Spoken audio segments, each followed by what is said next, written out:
Yasudanandana Chandarangina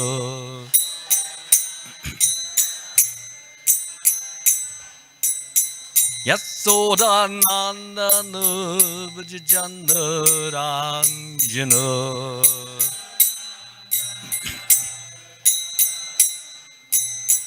Yamunatira Vanachari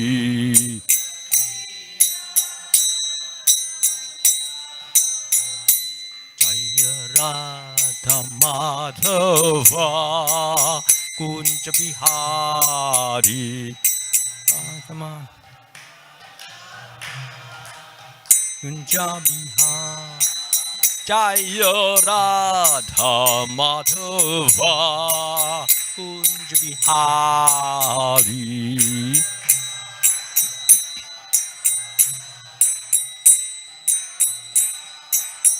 Jaya Gopi Jana Vallabha Giridhari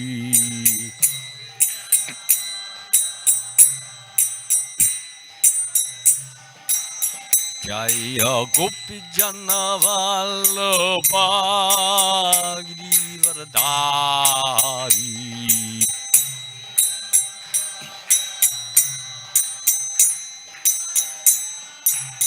Yasudanandana Janarangina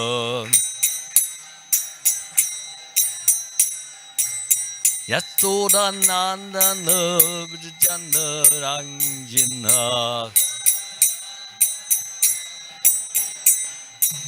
Yamunatira Vanachari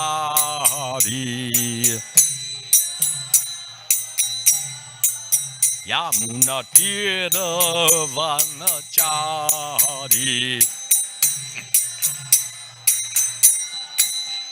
Hare Krishna, Hare Krishna, Krishna Krishna, Hare Hare Hare Ramu, Hare Ramu, Ramu Ramu, Hare Hare Hare Krishna, Hare Krishna, Krishna Krishna, Hare Hare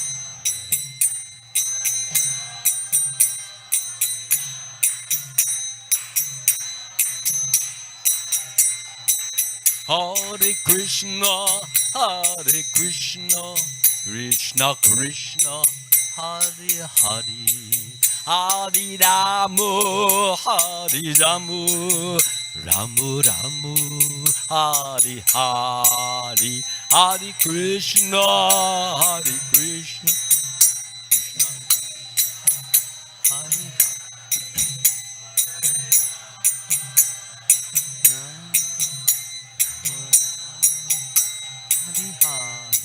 Jaya Prabhupada Jaya Prabhupada Jaya Prabhupada Jaya Prabhupada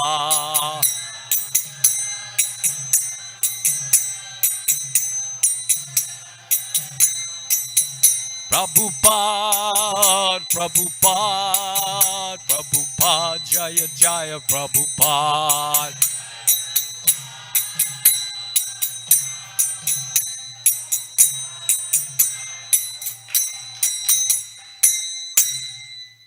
Jayam Vishnupad Paramahansa Paramajakacharya. Ask the Total Sat Sri Srimad His Divine Grace. A.C. Bhaktivedanta Swami Srila Prabhupada Ki Jai. ISKCON Founder Acharya Srila Prabhupada Ki Jai. Anantaguti Vaishnava Vrindi Ki Jai. All glories to the assembled devotees. All glories to the assembled devotees. All glories to the assembled devotees. And all glories to Sri Sri Guru and Gauranga.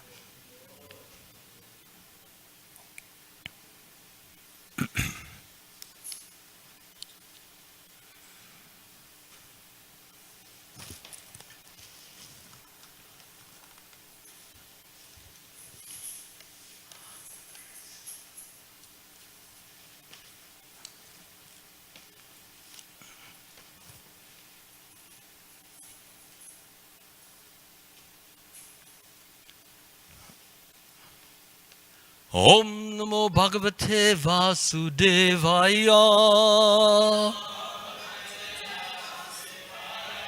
Om Namo Bhagavate Vasudevaya. Om Namo Bhagavate Vasudevaya. Reading from the Srimad Bhagavatam, Canto 1, Chapter 5, Text number 12.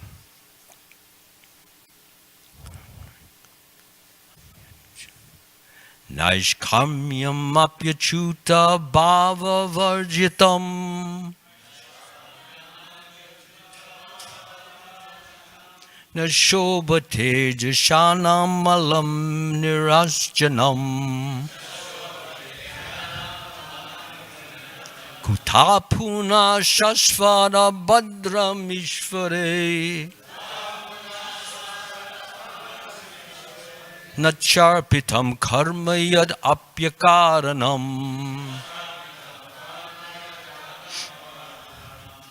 Naishkamyam apyachuta bhava varjitam Nashobhate jashanam malam nirasjanam Kutapuna shashvara badram ishvare Nacharpitam karma yad apyakaranam Naishkarmyam apyachuta bhava varjitam Nashobhate jashanam malam nirasjanam Kutapuna shashvara badram ishvare Nacharpitam karma yad apyakaranam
Chapitam karma yad apyakaranam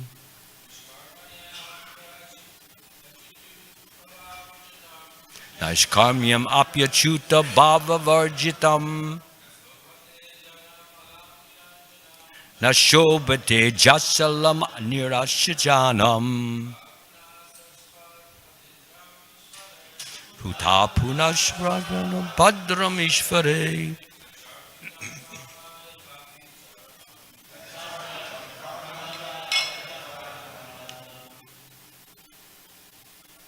Ladies, please.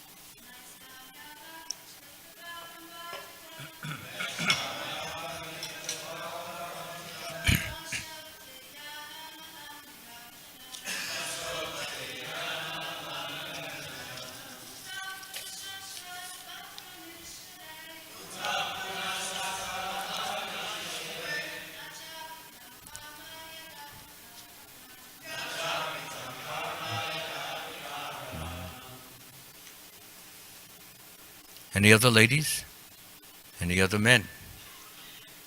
Okay. Synonyms.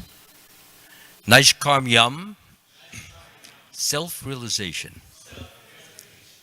Being freed from the reactions of fruitive work. Api, in spite of. Achyuta, the infallible Lord. Bhava, conception. Varjitam, devoid of. Na, does not. Shobhate, look well. Jashanam, transcendental knowledge. Alam, by and by. Nirashjanam, free from designations. Kuta, where is. Puna, again. Shashvat, always. Abhadram, uncongenial. Ishvare, unto the Lord. Na, not. Cha, and. Arpitam, offered. Karma, fruitive work. Yat api, what is. Akaranam, not fruitive. Translation and purport by His Divine Grace, Srila Prabhupada Ki. Knowledge of self-realization, even though free from all material affinity, does not look well if devoid of a conception of the infallible God. What then is the use of fruitive activities, which are naturally painful from the very beginning and transient by nature, if they are not utilized for the devotional service of the Lord? Please repeat. Knowledge of self-realization, even though free from all material affinity, does not look well if devoid of a conception of the infallible God. What then is the use of fruitive activities, which are naturally painful from the very beginning and transient by nature, if they are not utilized for the devotional service of the Lord? Purport.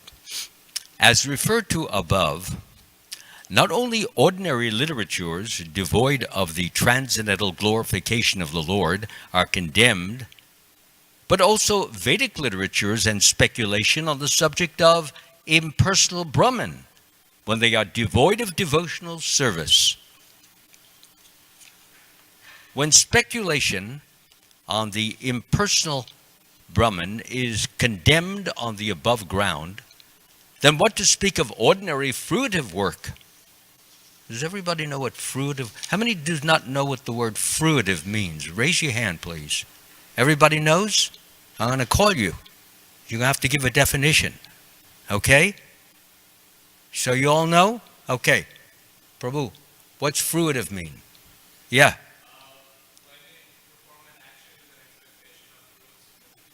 And the what? Yeah, but what kind of a fruit? Okay. Does anybody know what kind of a fruit? Yes. A what? Yeah, basically pleasurable. In other words, there are bitter fruits and there are pleasurable, sweet fruits. So generally speaking, when Prabhupada uses this word, it means persons who are looking for something in the material world which will give them personal pleasure. This is called fruitive activity. Fruitive work in which almost all people in general are engaged is always painful either in the beginning or at the end. It can be fruitful only when made subservient to the devotional service of the Lord. So this is very interesting, how fruitive work going for personal pleasure can be turned into, reversed, changed around to something positive and useful.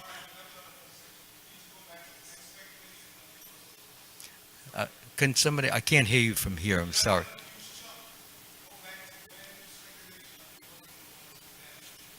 Okay, so when speculation, yeah, thank you, sorry about that. When speculation on the impersonal Brahman is condemned on the above ground, then what to speak of ordinary fruitive work, which is not meant to fulfill the aim of devotional service? It's for personal pleasure. Such speculative knowledge and fruitive work cannot lead one to the goal of perfection. Fruitive work, in which almost all people in general are engaged, is always painful either in the beginning or at the end. It can be fruitful only when made subservient to the devotional service of the Lord. In the Bhagavad Gita also it is confirmed that the result of such fruitive work may be offered for the service of the Lord. Otherwise, it leads to material bondage. The bona fide enjoyer of the fruitive work is the personality of Godhead, and thus, when it is engaged for the sense gratification of the living beings, it becomes an acute source of trouble. Amagyana timirandasya gananjana shalakaya chakshur unmaditam yena tasmai shri guruve namaha. I was born in the darkness of ignorance, and my spiritual master opened my eyes with the torchlight of knowledge. I offer my humble obeisances unto his lotus feet.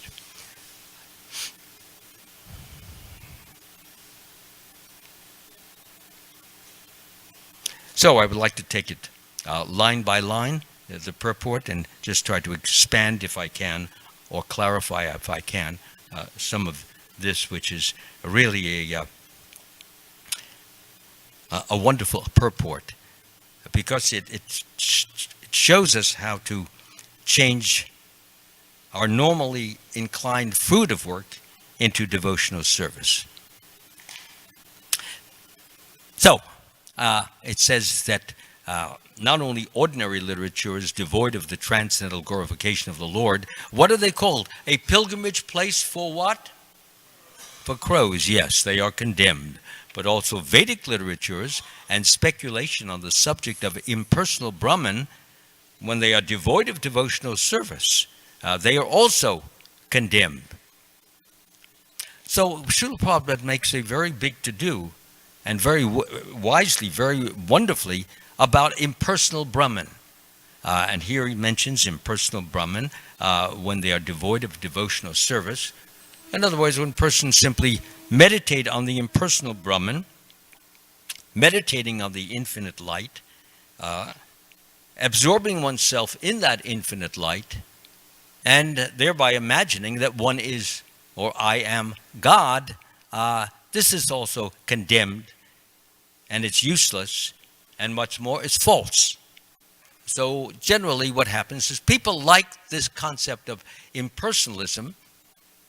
They like it mainly because it allows them to believe or imagine or think that they are God. And actually we all came down into this world originally from the spiritual world to taste what it's like, to experience what it's like, to fathom what it's like, to feel like a lord, to be like a master, to be a controller, to be a dictator. So we wanted that experience. And although we may have accomplished it in this material world, some of us may have become great athletes, or may have been great actors, or may have achieved high positions in society with respect to earning lots of money, or having a big position in a corporation, or having a big position in some sports teams, such as basketball or football, or having a big position in the acting field. So one may have achieved or accomplished that, but it only brings a certain amount of, as it's mentioned here, very temporary or momentary pleasure. You do great performance, or you accomplish something in getting a law passed, and you feel very good for the moment, but then that passes. And where's my next fix? Where's my next pleasure? Where's my next joy going to come from? So we are again in anxiety. Anxiety for what? Anxiety to feel like a lord. So we need to keep winning the races. We need to keep getting the applause. We need to keep getting the, if you will, Academy Awards or National Best Player Award. We need to keep getting awards so that we can keep feeling that we're top dog, that we are great leaders, that people admire us, that we are superior to all others who have not achieved such a position. Yeah, so that gives one a false sense of happiness. It's false because you have it for a few moments, and then if somebody excels us, gets a higher position, does better than us, we are now dropped down, and we are not the top dog. We are now we're next to the top dog. So therefore, what is the value? And then another one person comes on, and he outdoes our position, and now we've dropped down to third or fourth. So what happens is that when a person is not feeling like a master or controller or a lord or a manipulator or a person who is somehow has control over things, what happens is that he feels like an ordinary person. And nobody wants to feel ordinary. Everybody wants to feel extraordinary, because extraordinary means leader. It means superior. It means big time.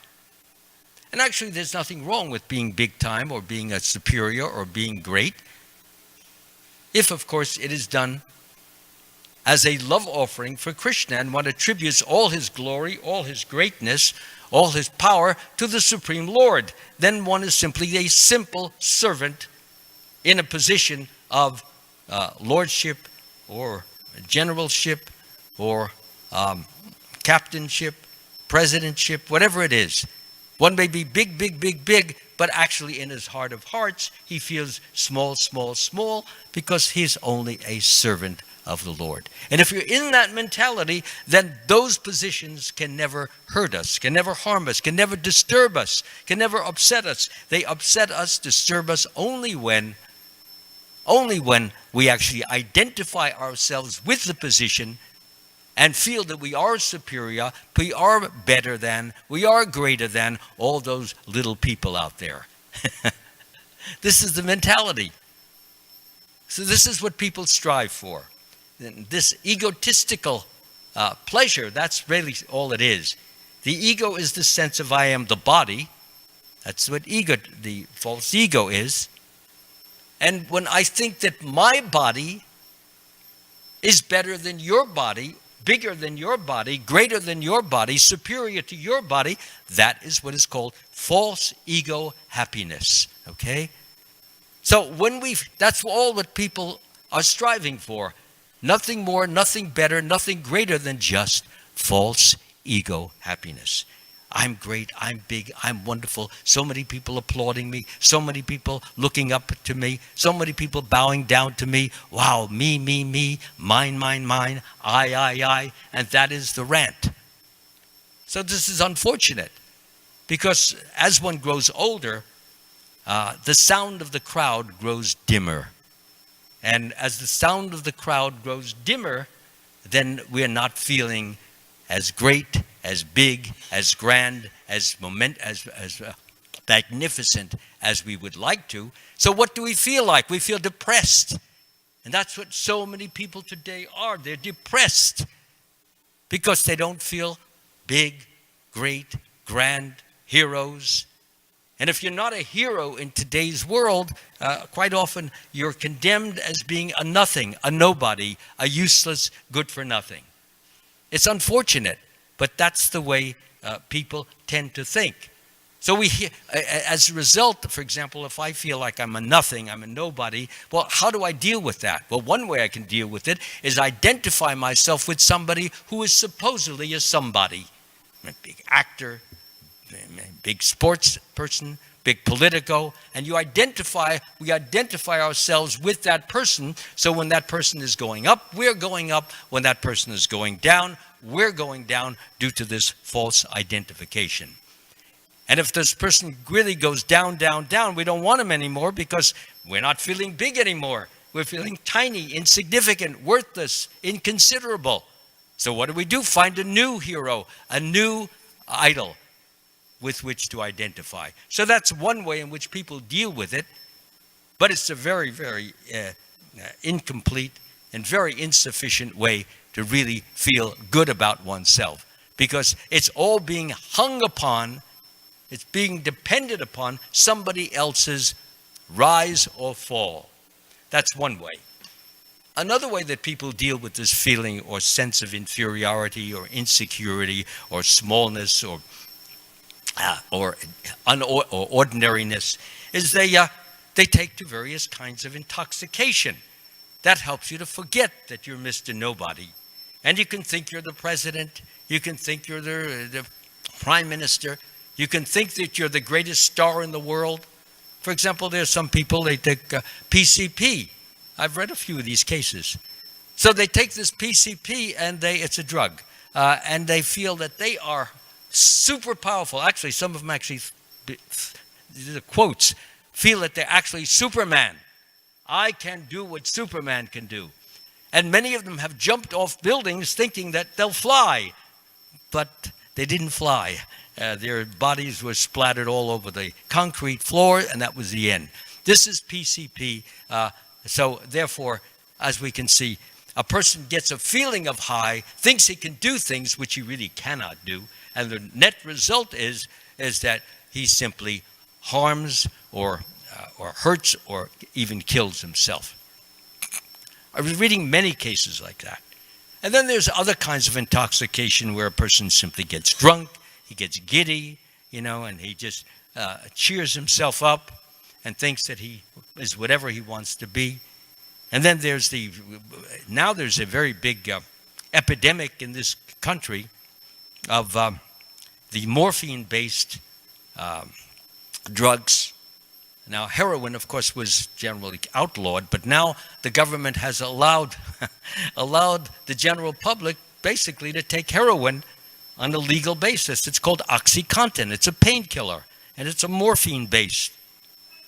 So the result of that is that people who want to get high, they want to feel peaceful, they want to feel joyful in a false way through some imposition, as opposed to real happiness, which comes from loving devotional service. So what they want to do is, so they get a prescription from one doctor, and then another doctor, and a third, and a fourth, and a fifth. Some people have 6, 7, 8 prescriptions for OxyContin, and then they go to the different drugstore. They get it filled, and they can stay, high all day until they overdose, which is happening very frequently throughout the country. In fact, it was just mentioned, for some of you who keep up with the news, is that the life expectancy of human beings in the last 2 years has gone down. Why is that? Because more people are dying of overdoses of OxyContin. So the life expectancy goes down. Before, there were more people living, let's just say, to 75, but now these people who would normally live for 75, they're dying at 65 in an overdose of OxyContin or some of those other drugs. So here we are. The government is now enabling and helping all of the citizens to become drug addicts. Isn't that wonderful? This is what we're paying taxes for. So before, the drug addicts, they would just arrest them and jail them for a while. But now the government said, well, why are we spending money on and imprisoning them when we can actually let them go free, and we can get the taxes from the pharmacists who are selling this junk. So that's just an example. So the important point that I'm trying to make is that all these types of fruitive pleasures which we seek in the material world, as it's mentioned by Srila Prabhupada here, that it will give us a temporary high, it may give us a temporary pleasure.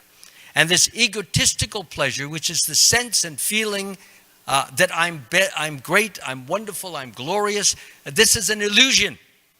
So many people are living in this illusion, and they become disillusioned when they begin to lose their status as a big shot or a big timer in the material world. So they lose the status, and then they feel small again and insignificant, worthless, and begin, as I said, either identifying with someone who's a big shot because they're no longer a big shot, or identified, like sometimes fathers, they see their sons growing up and being heroes, they identify with their sons because they feel that the son or the daughter is an extension of themselves, and therefore they feel especially great when daughter or son does great, and feel horrible when sons, daughters go feel bad. I used to see certain pictures of parents during Little League games, and if their sons lost or the sons struck out, parents didn't even want to talk to their kids. Can you imagine?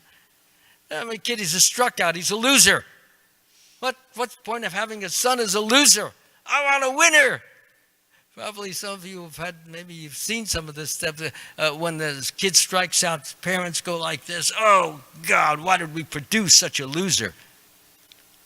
Too bad. Unfortunate. Such parents should be shot because they're destroying the life of their children. Every child, whether he's a loser or a winner, should be respected, should be honored, should be encouraged to do the very best that he can.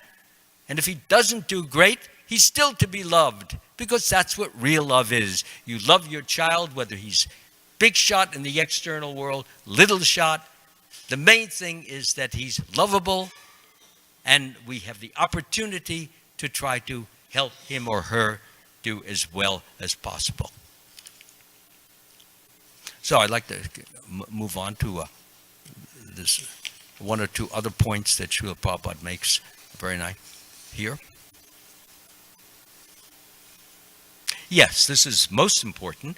Fruitive work in which almost all people in general are engaged is always painful, either in the beginning or at the end. Well, as we know, when we want to achieve something big, something great, something very honorable, you have to strive hard. You have to work your butt off, as we say, and keep perspiring. Sometimes, let's just say you want example, person wants to buy a Porsche car, a Lamborghini, one of those real high-end cars. So his 8-hour job is not going to do it. So he gets another job in which he works for 4 to 6 hours. So now he's working 8 and 6, and now, so, and he's working so hard. And at the end of the day, he's ready to collapse. But he's got that beautiful Porsche in his head, so that when he drives down the street, everybody says, hey, Jimmy's got a beautiful, wow, look at that. And as people point to it, people look at it, people admire it, he's feeling up at the stars. So this is what, so it's painful to achieve that. And is it really worth it? Because you get this Porsche, or you get this Lamborghini, or you get this whatever sports car, and then what happens is that at the end of the year, somebody new comes out. He's got a better one. He's got the latest version. So you're passé. You're worthless. You're good for nothing. So now you have to work again, maybe 18 hours, to get the next one. Trade in the one you have.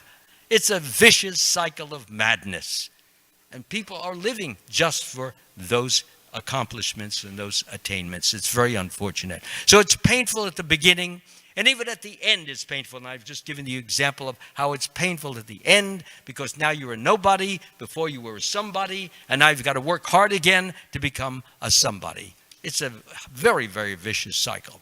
So, but here's the good side.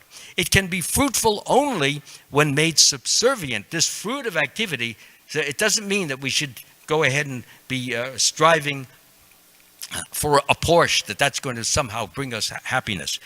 But we may strive for some position. Possible. We may want to be doing very well in a particular profession. It could be in a lawyer. It could be whether it's acting or musician or whatever. There is no harm in striving for a position to do well, if we do well with the idea that I'm doing this as a love offering to Krishna because he is the source of all ability. He's the source of all talent. He's the source of all expertise. So my dear Lord, I pray, please help me to become better so that I can glorify you. Lord Yudhishthira, he wanted to do the Rajasuya sacrifice. For what reason? So that he could glorify Krishna. And that's what he did. And when it was a time to elect the president of the Rajasuya sacrifice, so it was mentioned Yudhishthira and then Sahadev. They glorified Krishna to the heights of heights. Of course, Shishupal didn't particularly like that, and he came on and then began condemning Krishna one after another.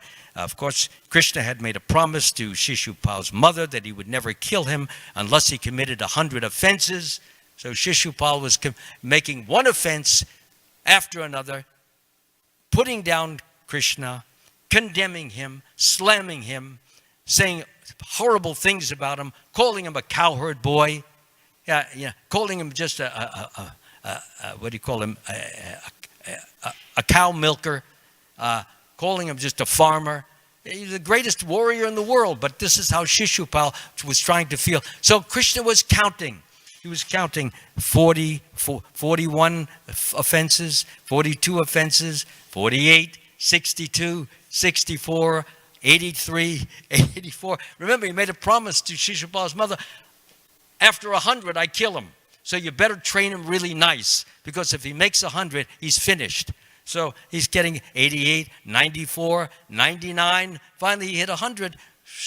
Krishna put the finger up. The Sudarshan chakra started whirling around. Whoosh, woo! Out for the head. Boom. His head was on the ground. And that was the end of Shishupal. That was the end of his condemning days of condemnation. So, but Krishna was very much of a gentleman. Can you imagine? He took 100 offenses, and notwithstanding that he took 100, he could have killed him after the first offense. But he was showing compassion. He was giving him a chance to shut up.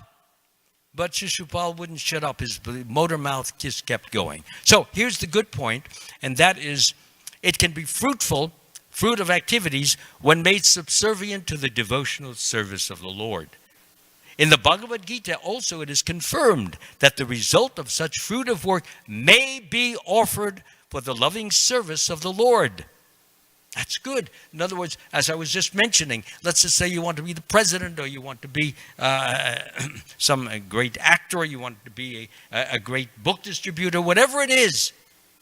It's done, as it's mentioned here, as a loving service to the Lord. So we become great, but we don't identify ourselves with the result. As Krishna says it in the Bhagavad Gita, you have a right to perform your prescribed duty, but you're not entitled to the fruits of action. Never consider yourself to be the cause of the results of your activities, and never be attached to not doing your duty. So never consider yourself to be the cause of the results. Well, now, who is the cause? The cause is Krishna. So once we know that if I do something great, I do something wonderful, I do something glorious, I do something which is spectacular, if I keep in my mind that is coming by the grace of Krishna, that is coming by his affection, his mercy. Just as he made Yudhishthira look so great, Arjuna look so great, he wanted to glorify his devotee. So if we get the position to be glorified in some way, like we have, are we the best in North America for book distribution? Is that our position now? Some of us? We're number one. Yeah. So therefore, Savas is in a very awkward position. So he can identify himself, or he can say, well, this is all the mercy of Krishna. And whatever came out of me to inspire these devotees, to push, to do, to give their very best, that all comes from Krishna. So I give all the credit to Krishna. And I stand back as simply a simple, humble servant. And being a simple, humble servant, I don't get what people get was called the false pride of thinking that I'm the doer, that I'm the great person, that I'm the wonder. And when people compliment me, they applaud me, they congratulate me, I accept it graciously. But in my heart of heart, who do I give it to? I give it to my spiritual master, who deserves to receive that, because it is by his grace that I have taken shelter of him and taken shelter of Krishna. And by so doing, this great result has been accomplished. So as Srila Prabhupada is mentioning here, is if you offer this service, if we offer the service to the Lord, and the Lord crowns us with some spectacular result, then that can be very wonderful, as long as we never think that we are the ones who are really doing it. Once we begin thinking, I'm the doer, I've achieved it, I'm great, I'm spectacular, I'm superior, we are dead. Dead from pride. And pride is the killer. So, therefore, we have the opportunity to use our service and become great, yes, be wonderful through Krishna's mercy, and by so doing, give pleasure to the Supreme Lord, give pleasure to the spiritual master, give pleasure to the devotees. And when we give pleasure to them, and this is positive pleasure, this is devotional pleasure, this is glorious pleasure. And when the devotees have and gain that kind of pleasure, they go up, because they use that as an example, as a great man does. Common men follow whatever standards he sets, by exemplary acts all the world pursues.